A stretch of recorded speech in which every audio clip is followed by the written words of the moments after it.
शेख हसीना बोली बांग्लादेश को तोड़ने की साजिश हो रही। कहा बांग्लादेश म्यांमार को तोड़कर ईस्ट तिमोर जैसा ईसाई देश बनाने की कोशिश। बांग्लादेश की पीएम शेख हसीना ने दावा किया है कि बांग्लादेश और म्यांमार के कुछ इलाकों को तोड़कर ईस्ट तिमोर जैसा देश बनाने की साजिश रची जा रही है। उन्होंने कहा कि वो ऐसा कभी भी नहीं होने देंगी। हालांकि अपने बयान में पीएम हसीना ने यह नहीं बताया कि इस प्लान के पीछे आखिर कौन से देश हैं। Bangladeshi website the daily star की रिपोर्ट के मुताबिक शेख हसीना ने ये भी दावा किया है कि उन्हें 7 जनवरी को हुए चुनाव से पहले ये ऑफर दिया गया था कि यदि वह अपने देश की सीमा में एयरबेस बनाने की अनुमति देती हैं तो उन्हें बिना किसी परेशानी के चुनाव कराने दिया जाएगा। हालांकि उन्होंने ये नहीं बताया कि उन्हें ये ऑफर किस देश की तरफ से दिया गया था। आवामी लीग की अध्यक्ष हसीना ने रविवार को गोनो भवन में 14 पार्टियों की बैठक में भाषण देते हुए यह टिप्पणी की। रिपोर्ट के अनुसार देश में चुनाव के बाद आवामी लीग के अध्यक्ष के साथ 14 दलों की यह पहली बैठक थी। बांग्लादेशी पीएम ने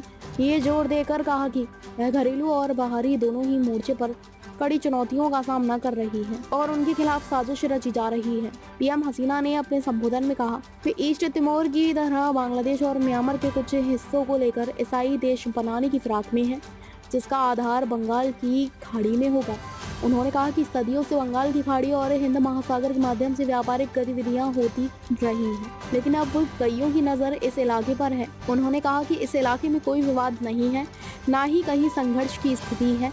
वह इस इलाके में कभी ऐसा होने भी नहीं देंगी।